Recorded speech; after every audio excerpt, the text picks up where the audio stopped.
Muy bien, el último tópico que vamos a cubrir en el curso, entonces, el tópico de máxima verosimilitud. Y este es un tópico que yo creo que va a ser de bastante utilidad para, no solo para este curso, sino para su vida personal y profesional futura. Eh, Partamos entonces motivando un poco qué es lo que hacemos con máxima verosimilitud. Y este es un concepto bastante antiguo ya, está a punto de 4 años más vamos a festejar los 100 años de que nuestro amigo Fisher, que ha sido muy prolífico en muchas áreas, haya presentado el concepto de máxima verosimilitud. La idea de máxima verosimilitud parte con la manera en que típicamente nosotros tratamos de caracterizar los datos. Lo que hacemos típicamente para caracterizar los datos es que nosotros planteamos primero o postulamos primero una función de densidad que creemos que caracteriza el comportamiento de los datos. Entonces, lo que hace el concepto de máxima verosimilitud es justamente el de tratar de encontrar un vector de parámetros que maximice la probabilidad de ocurrencia de la muestra, dada la hipótesis que tenemos respecto a la familia de distribuciones de donde esta muestra ha sido generada. Entonces nosotros, por ejemplo, postulamos que creemos que Y tiene una distribución exponencial, y lo que hacemos es que observamos unos datos de Y dados esos datos de Y, lo que hacemos después es tratar de encontrar cuál es el vector de parámetros de esa familia de distribución. En este caso la distribución exponencial es un solo parámetro, el parámetro de localización, o escala también, y con eso lo que hacemos es tratar de ver cuál sería el vector, el estimador del vector de parámetros que hace más probable haber observado la muestra que hemos efectivamente observado. El estimador de máxima verosimilitud tiene varias propiedades deseables. La primera de ellas es que esto es un estimador que es consistente, es asintóticamente normal, y a su vez es que tenemos la suerte de que nosotros estamos utilizando la función de distribución correcta, es decir, que si nosotros, por ejemplo, planteamos que Y tiene una distribución exponencial y efectivamente Y tiene esa distribución, el estimador de máxima verosimilitud va a ser también asintóticamente eficiente. Eso quiere decir que no va a existir otro estimador que sea más eficiente que el estimador de máxima verosimilitud. Es también computable en un aspecto que vamos a discutir un poquito más tarde, y también es invariante reparametrizaciones, que es otro concepto que vamos a discutir un poco más tarde también. Entonces, el estimador de máxima verosimilitud tiene varias propiedades que lo hacen bastante deseable. Obviamente, no todo lo que brilla es oro, y hay algunas propiedades del estimador que pueden ser, entre comillas, indeseables. La primera y más obvia de ellas es que el estimador depende de que nosotros estamos imponiendo un supuesto respecto a la distribución que siguen los datos. Acá, este es una propiedad que no es tan terrible, por lo que vamos a discutir un poco más tarde cuando veamos los estimadores de modelos potencialmente mal especificados, o lo que vamos a llamar estimador de cuasi máxima verosimilitud también. Entonces vamos a discutir que tal vez no es tan terrible tener un modelo que puede estar potencialmente mal especificado. Y una cosa que también puede tener es que un problema que puede tener el estimador de máxima verosimilitud, como vamos a ver un poquito más tarde también, es que muchas veces el estimador puede no tener una solución analítica. Derivar el estimador tampoco tiene una solución analítica, vamos a tener que recurrir a métodos numéricos, y por lo tanto lo que puede ocurrir también es que hay discrepancias entre las propiedades de muestras pequeñas y propiedades asintóticas de nuestros estimadores. Típicamente el estimador de máxima verosimilitud, que no se puede obtener analíticamente, va a ser sesgado, pero ya hemos discutido eso también varias veces en este curso. La propiedad de sesgo no es algo que nos paralice de terror, sino que simplemente es un hecho de la causa. Cuando tenemos estimadores que son no lineales, típicamente esta propiedad, que tanto nos la han vendido como deseable, no va a ser no va a ocurrir, y no va a ser algo por lo cual debamos cortarnos las venas, ni mucho menos. ¿Ok? Entonces, lo que voy a hacer ahora va a ser presentarles básicamente definiciones del estimador de máxima verosimilitud. Voy a hablar algo de lo que vamos a conversar, la cota inferior de Kramer-Rao. Voy a presentar algo de cómo podemos hacer inferencia con estimadores de máxima verosimilitud, y vamos a discutir finalmente, después de tantas postergaciones, vamos a discutir los test asintóticos que les he presentado, que les he dicho que íbamos a discutir en algún momento. Finalmente llegó la hora en que vayamos a hacerlo. Voy a discutir algo respecto a modelos potencialmente mal especificados. Vamos a discutir el concepto de cuasi máxima verosimilitud o pseudo máxima verosimilitud, métodos numéricos para poder resolver el tipo de modelos que vamos a discutir cuando no tengan solución analítica. Y finalmente, la última parte del curso va a ser presentar algunas aplicaciones en las cuales utilicemos máxima verosimilitud y veamos sus propiedades. ¿Ok? Eso es básicamente lo que vamos a hacer entonces. Partamos entonces con algunas definiciones. Y la definición más obvia es qué quiere decir esto de la función de verosimilitud o la likelihood function. ¿Ok? Supongamos que nosotros tenemos una variable aleatoria Y, y que esa variable aleatoria Y, en nuestro curso de estadística nos han dicho, por ejemplo, que la variable aleatoria Y, por ejemplo, tiene una distribución exponencial con parámetro teta igual a 8, o que Y sigue una distribución normal con esperanza igual, o media igual 4 y varianza igual 5, por decir algo. ¿Ok? Entonces, lo que ocurre en ese caso, lo que estamos haciendo es describir la función de densidad de una variable Y en función o condicional en un vector de parámetros. Entonces, si nos dicen Y tiene una distribución normal con mu esperanza igual 0 y varianza igual 5, entonces lo que nos han hecho ahí, nos han caracterizado cuál es la distribución por la cual la variable aleatoria Y se genera, dada un valor específico del vector de parámetros. Obviamente lo que ocurre en la vida práctica es que nosotros muchas veces tenemos una idea, una conjetura, un tincazo respecto a la distribución que sigue Y, pero primero, esa conjetura puede no ser correcta, ¿no es cierto? Esa función que nosotros postulamos puede no ser la función correcta. Y segundo, aunque sea la función de distribución correcta, nosotros típicamente no conocemos cuál es el vector de parámetros poblacional mediante el cual se ha generado Y. No conocemos, por ejemplo, el mu, no conocemos la varianza, si es que Y tiene una distribución normal, por ejemplo. O si es que estamos en un modelo más general, el modelo condicional, en el que, por ejemplo, tenemos que Y depende además de un vector de variables X. Entonces, por ejemplo, en el modelo normal de regresión lineal, tampoco conocemos los valores del vector de parámetros beta, la varianza, etc.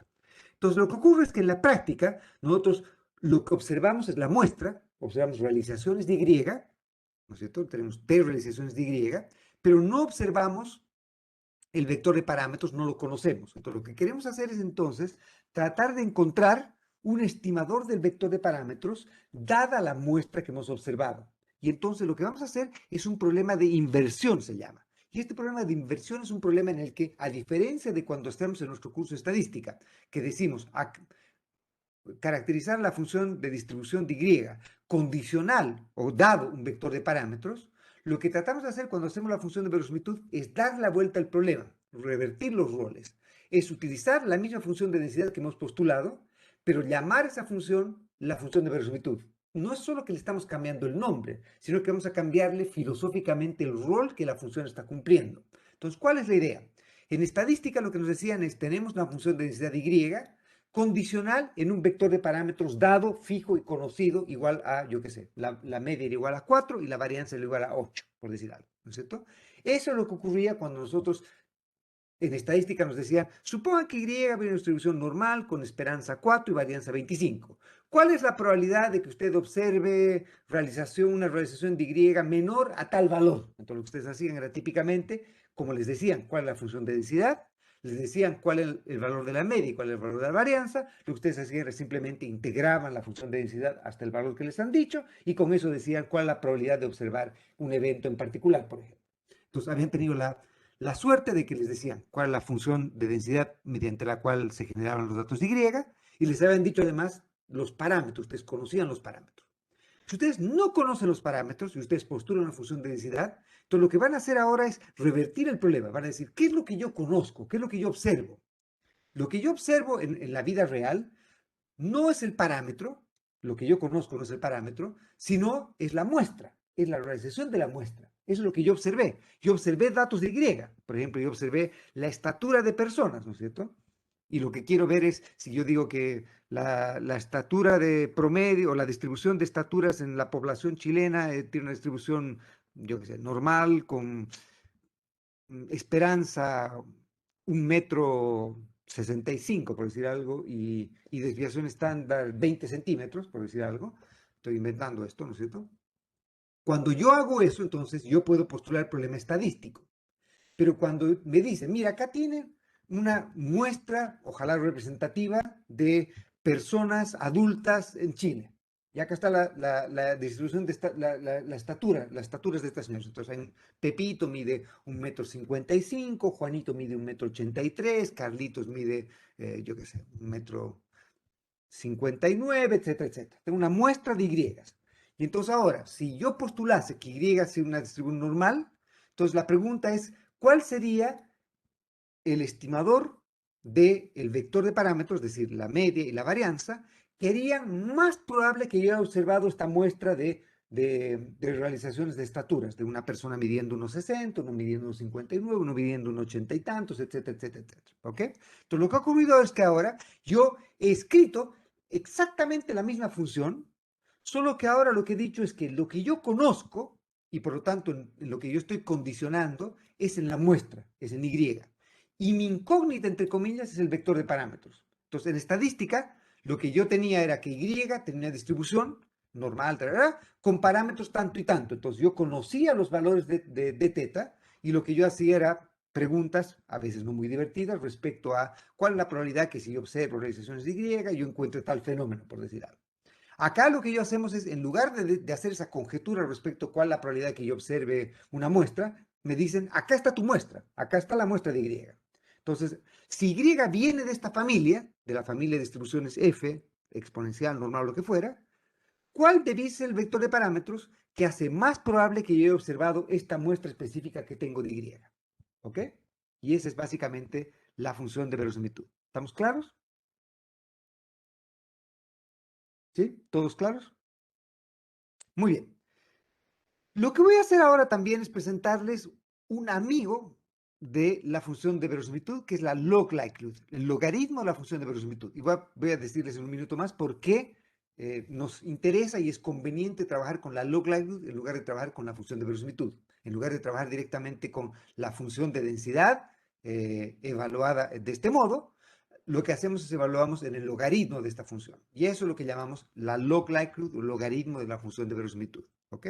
Esto, como dice acá, no es simplemente un cambio de notación. La gracia de lo que hemos hecho acá es simplemente que hemos fundamentalmente cambiado filosóficamente lo que estamos tratando de evaluar. Acá lo que estamos tratando de hacer es darnos cuenta que lo que tenemos fijo, conocido, entre comillas, es la muestra, y lo desconocido es el vector de parámetros. Lo que vamos a tratar de hacer es tratar de invertir el problema para tratar de encontrar el vector de parámetros que hace más probable el haber observado una relación de la muestra. ¿Ok? Entonces, la idea acá es que si, por ejemplo, los Y fuesen variables que son IID, idéntica e independientemente distribuidos, entonces yo sé que la función de distribución conjunta de todos estos Y, si yo conociese el vector de parámetros teta, la función de distribución conjunta sería simplemente en términos correctos, la productoria de las funciones de densidad. En términos chilenos sería la pitatoria de la función de densidad. Y otra vez creo que ya hemos discutido de por qué no suena muy razonable decirle pitatoria y suena más preciso y razonable decirle la productoria, porque lo que estamos haciendo es multiplicando cosas, ¿no es cierto? ¿Ok? Y entonces, la gracia de esto es que la función de verosimilitud, y no la función de verosimilitud, sino la log likelihood, para la muestra que hemos observado, va a ser simplemente el logaritmo de la productoria de las funciones de densidad o las funciones de verosimilitud evaluadas en cualquier vector de parámetros. Y por lo tanto, la log likelihood va a ser simplemente esta función que depende de la muestra que tenemos y nuestra incógnita es el vector de parámetros. Entonces, lo que nosotros podríamos hacer es darle un valor a teta y con eso evaluar esta función. Lo que nos gustaría entonces es encontrar el vector de parámetros que maximice esta expresión. ¿Por qué? Porque con eso estamos encontrando el vector de parámetros que hace, de acuerdo a esta función que hemos postulado, más probable haber observado la muestra que hemos observado.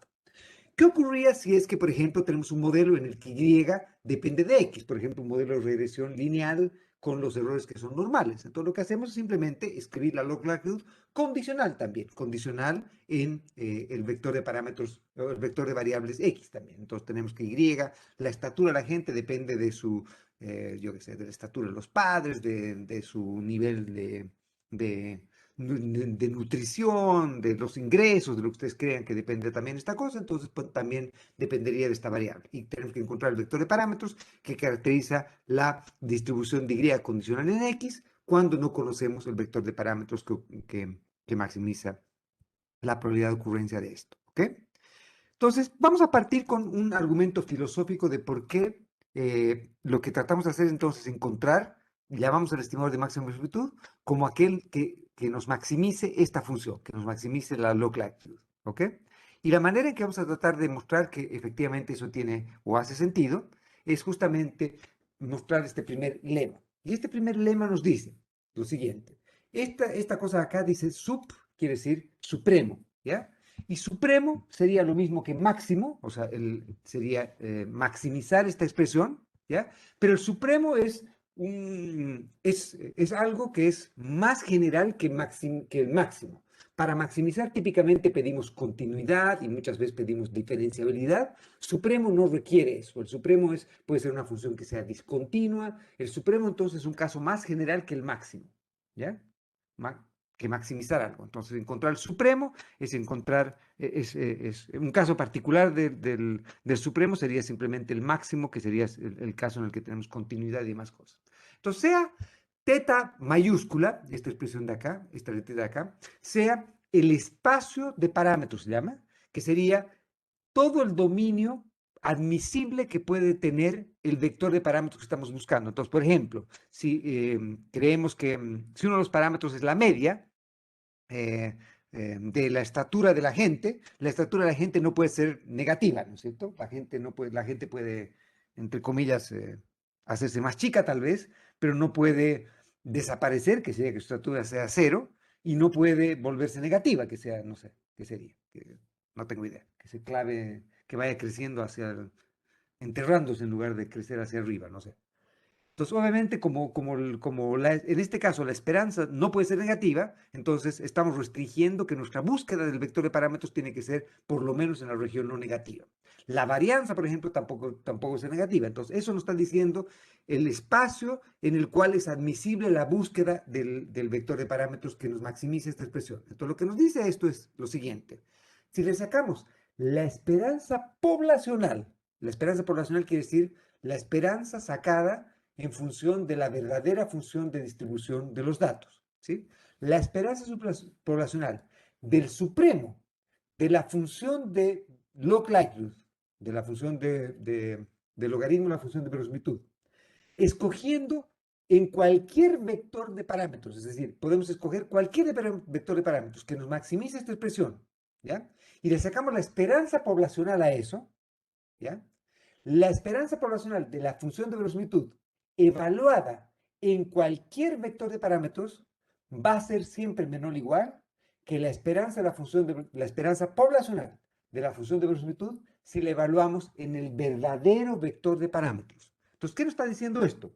Que poblacionalmente, si nosotros maximizamos el valor esperado de la log likelihood, poblacionalmente, el valor esperado, perdón, va a ser maximizado, ¿sí? Digo bien, va a ser maximizado en el verdadero vector de parámetros. ¿Me está siguiendo?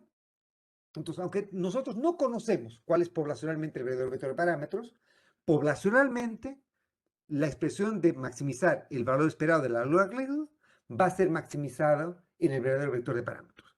Por lo tanto, entonces, esto nos entrega una intuición, una motivación de qué debiésemos hacer para tratar de encontrar el estimador de máxima verosimilitud. Lo que deberíamos hacer entonces es tratar de utilizar la contraparte muestral a esta esperanza teórica poblacional. Entonces, en lugar de tomar la esperanza poblacional, lo que hacemos es tomar la contraparte muestral, que sería el promedio muestral de qué? De la misma función que tenemos acá, la log likelihood.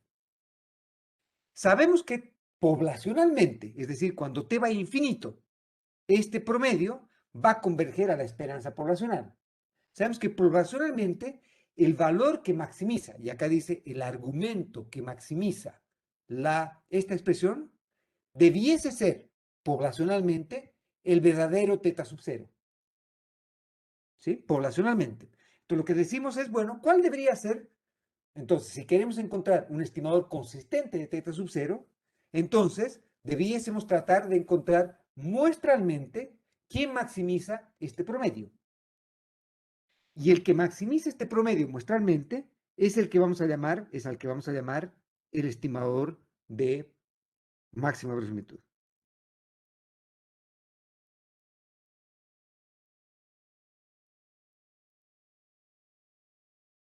¿Les parece? ¿Estamos claros entonces? El estimador de máxima longitud entonces va a ser aquel que maximice el promedio muestral de las log likelihoods,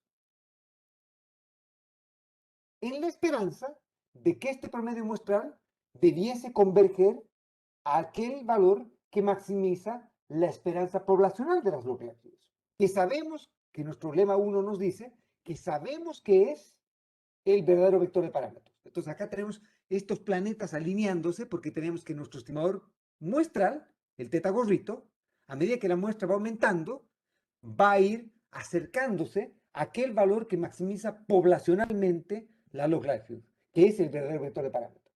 Entonces acá, casi por secretaría, estamos viendo que el estimador de máxima longitud va a tender a ser consistente. ¿De acuerdo? Va a converger al verdadero vector de parámetros que desconocemos cuál es. ¿Ok? Entonces ustedes me dirán, bueno, si queremos maximizar, encontrar el vector de parámetros que maximice este promedio muestral, eso debe ser lo mismo que aquel valor que maximice simplemente la suma de las log likelihoods. Es verdad, ¿no es cierto? Porque estamos acá multiplicando por una constante que no depende de teta y por lo tanto, al encontrar, por ejemplo, la derivada de esta expresión igualándola a cero, el valor que maximice esta expresión debe ser el mismo que el que maximice esta otra expresión. ¿Están de acuerdo? O también podría ser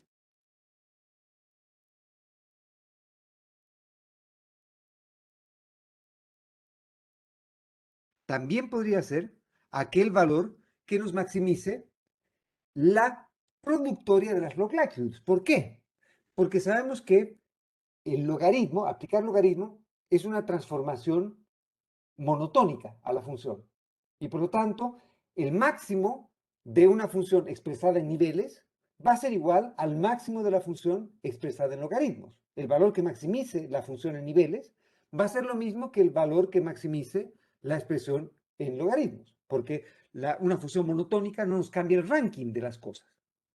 ¿Estamos de acuerdo? Pero preferimos maximizar ya sea la suma de las log likelihoods o esta de acá. Esta es la que más cariño le tengo yo. ¿Por qué es la que más cariño le tengo yo? Porque esta expresión de acá es la que más se parece a lo que teóricamente queremos evaluar, que es la esperanza poblacional. ¿Me sigue? ¿Y por qué preferimos esta expresión? Por ejemplo, esta expresión, porque lo que ocurre es que esta expresión de acá es numéricamente más estable que esta de acá. ¿Ya? Porque si, por ejemplo, recuerden que esta L es como el equivalente a la evaluación de una función de densidad. Entonces, multiplicar productorias de funciones de densidad puede ser multiplicar números relativamente chicos, muy chicos. Multiplicar números muy chicos muchas veces nos va a llevar a números mucho más chicos también. Y por lo tanto, esto nos puede llevar a, por ejemplo, que nos empecemos a acercar numéricamente al machine epsilon de la máquina. O por otro lado, si empezamos a multiplicar números muy grandes, esto nos puede empezar a acercar al machine infinity de la máquina.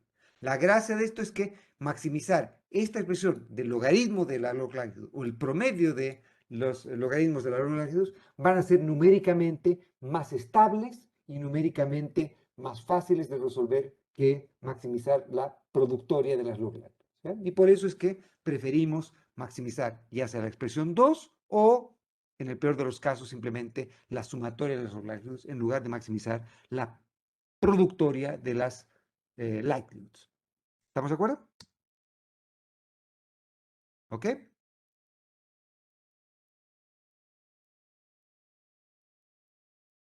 Bien, déjenme contarles algunas de las cosas por las cuales el método de máxima longitud es tan importante y tan pivotal en econometría. Y por qué tiene tanta relevancia y por qué es tan apreciado y querido. Y eso tiene que ver con este teorema que nos introduce el concepto de la cota inferior de Cramer-Rao. ¿Han escuchado hablar de la cota inferior de Cramer-Rao? Bien, en su curso de estadística, con seguridad han escuchado hablar de la cota inferior de Cramer-Rao. Lo que voy a hacer acá es aplicar esto a lo que estamos discutiendo, ¿ok? Supongamos que nosotros tenemos un conjunto de observaciones de una variable aleatoria z, ¿ok? Entonces tenemos un conjunto n de observaciones de esta variable aleatoria z, ¿ok? Y tenemos la likelihood de esta función, de esta variable aleatoria z, y tenemos un estimador de este vector de parámetros de esta likelihood, ¿ok? Llamamos a este estimador OLITA. Y obviamente este estimador OLITA es un estimador que depende de nuestra muestra, ¿ya? Depende de nuestra muestra y por eso es que este es un estimador, ¿no es cierto? ¿Ok? Supongan que este estimador, y déjenme por un momento vivir con este concepto que les había dicho antes que era inútil, que era el concepto de insesgamiento, y porque lo que voy a hacer después es generalizar este concepto para hablar de insesgamiento asintótico que tiene que ver con consistencia. Entonces, por ahora simplemente asumamos que yo tengo un estimador OLITA, y estimador OLITA, asuman que ese estimador es un estimador insesgado. Como les digo antes, vamos a poder generalizar esto para el concepto de asintóticamente insesgado o consistente, ¿ok? ¿De acuerdo? Entonces, supongo que yo tengo un estimador que es insesgado de teta, ¿ok? Y a su vez, asumen que se cumplen estas cuatro condiciones. Entonces, con un teorema, cuando queremos demostrar un teorema, lo que tenemos que hacer es primero evaluar que si se cumple tal, tal, tal y tal condición, entonces el teorema nos dice que va a ocurrir algo. Entonces, cuando queremos demostrar un teorema, tenemos que demostrar que si se cumplen A, B, C y D, entonces la implicancia va a ser lo que aparece en la ecuación 3. Eso es cuando queremos demostrar un teorema.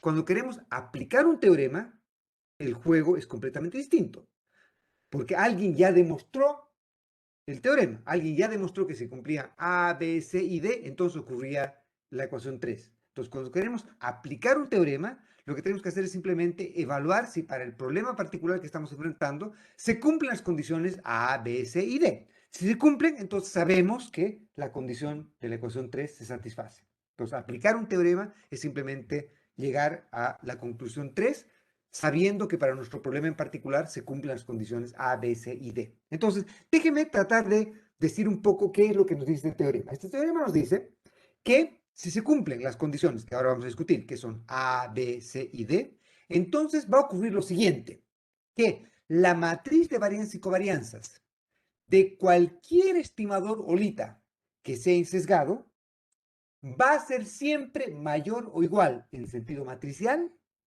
que el negativo, perdón, que la inversa del negativo de la esperanza del hessiano de la log likelihood evaluada en el verdadero vector de parámetros. Yo sé que esto parece un trabalenguas, pero, pero vamos a ver que esto hace perfecto sentido y vamos a encontrar que esto es poesía en movimiento. De hecho, esta es probablemente una de las desigualdades más importantes que van a conocer en su vida profesional.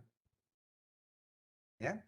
Y esta es una de las igualdades más bonitas que hay. Hay una igualdad muy bonita que es la igualdad 2 de acá, y esta igualdad 2 de acá también es poesía en movimiento. Esta igualdad 2 es, yo qué sé, poemas de amor debiesen escribirse en base a esta condición 2 que vamos a discutir en unos minutos más. ¿Ok?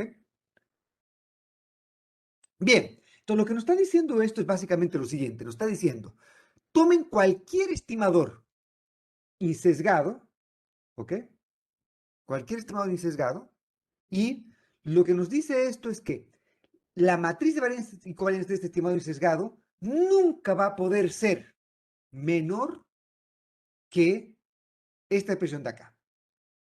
Podría, en el mejor de los casos, llegar a ser igual que esta expresión de acá. Y por lo tanto, dado que este es un estimador insesgado, lo que está diciendo es que, si recuerdan, eficiencia es parte sesgo y parte varianza, ¿no es cierto? Si tomamos solamente a los estimadores insesgados o asintóticamente insesgados, entonces eficiencia se va a resumir solamente en varianza, ¿sí? Porque sesgo es cero, ¿de acuerdo?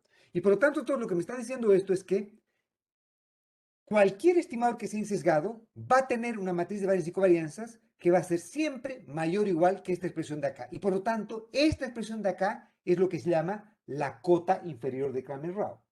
¿Por qué? Porque nos está diciendo que no puede haber ninguna matriz de varianzas y covarianzas que sea menor que esta cota inferior. En el mejor de los casos, y eso va a ocurrir en algunas oportunidades, los planetas se van a ver alineado y nuestro estimador insesgado o consistente va también a alcanzar la cota inferior de Cramer-Rao.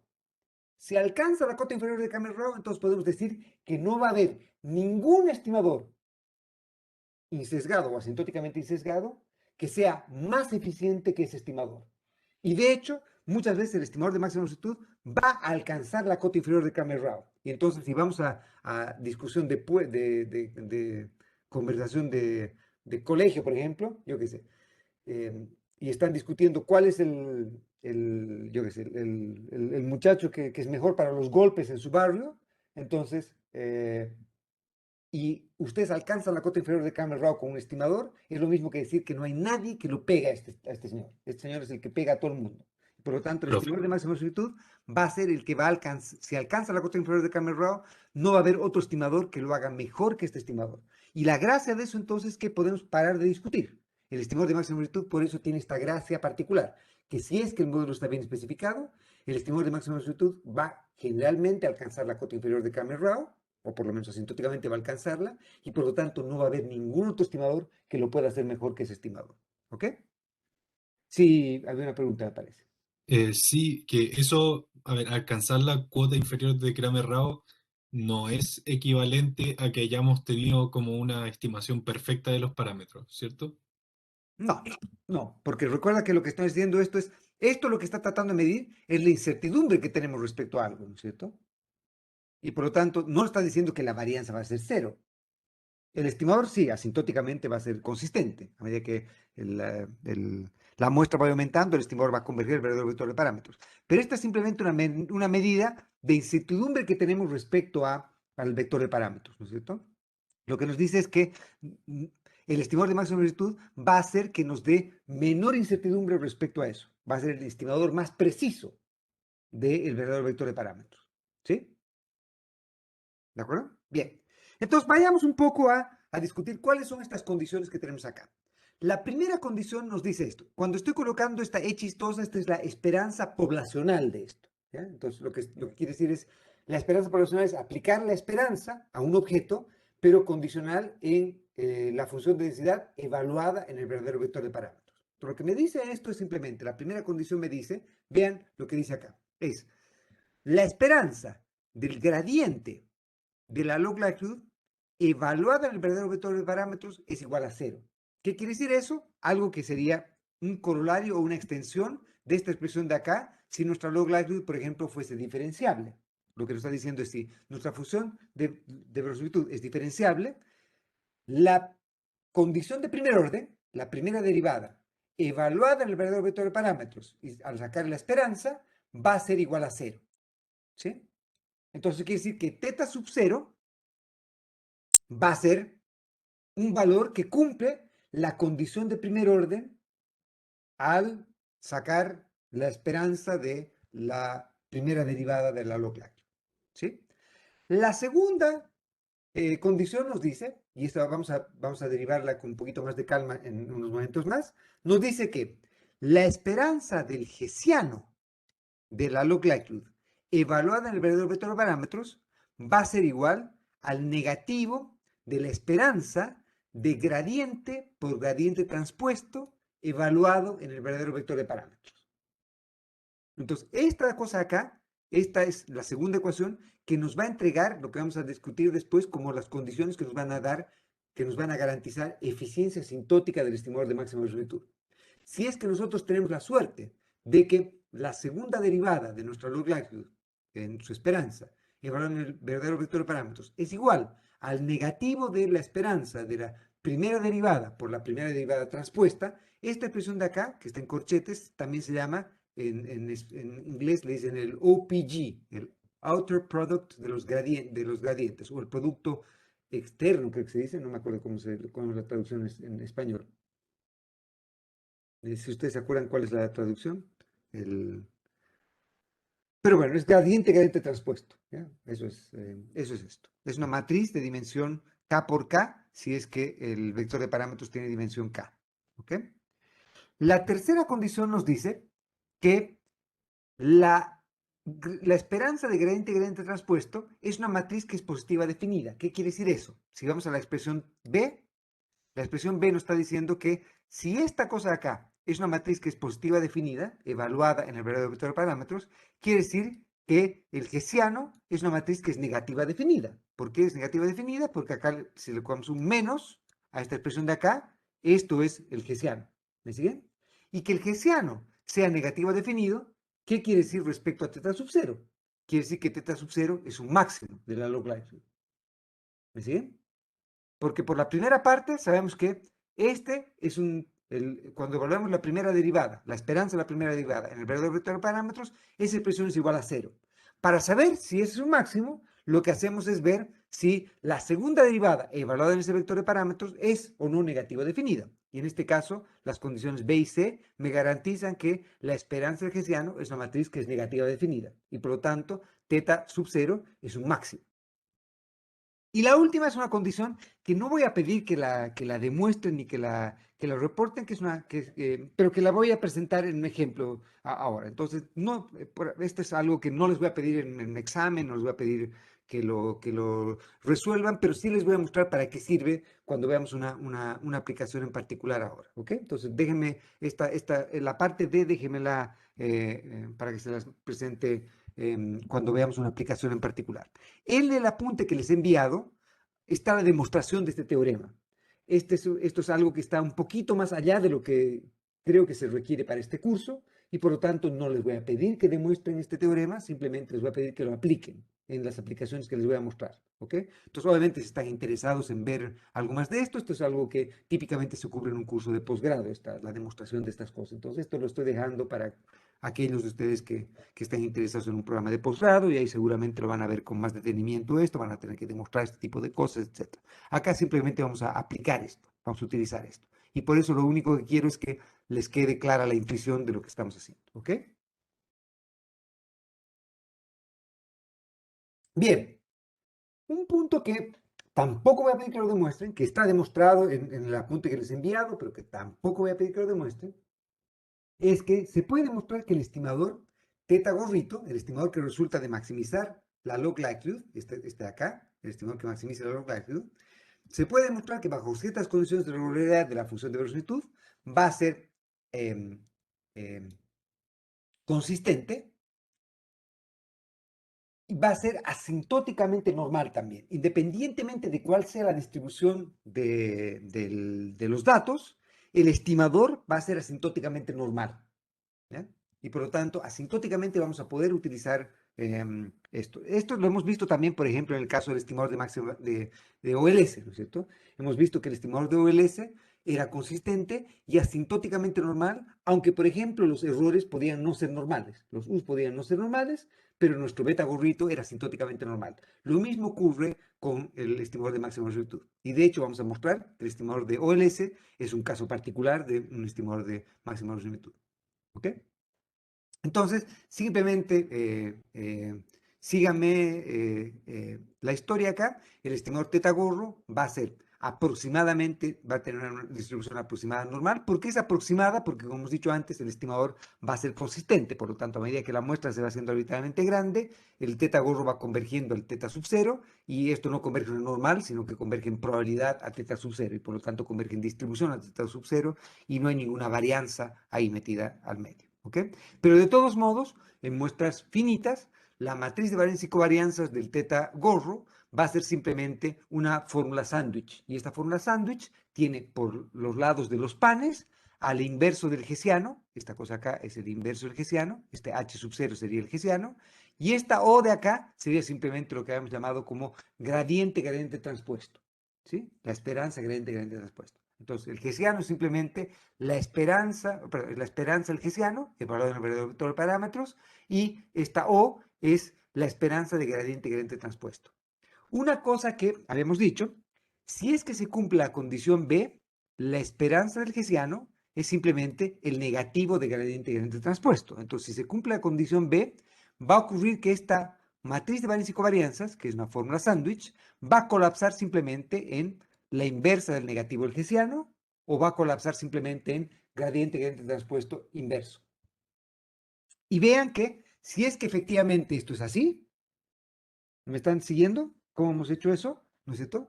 Yo puedo reemplazar en lugar de esta expresión de acá, o perdón, en lugar de esta expresión de acá, puedo reemplazar el negativo de h sub 0, que es esta expresión de acá.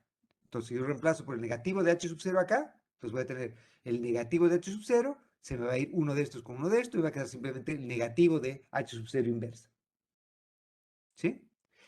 Y el negativo de h sub 0 inversa, quiero que venga un minuto acá, es justamente esto de acá.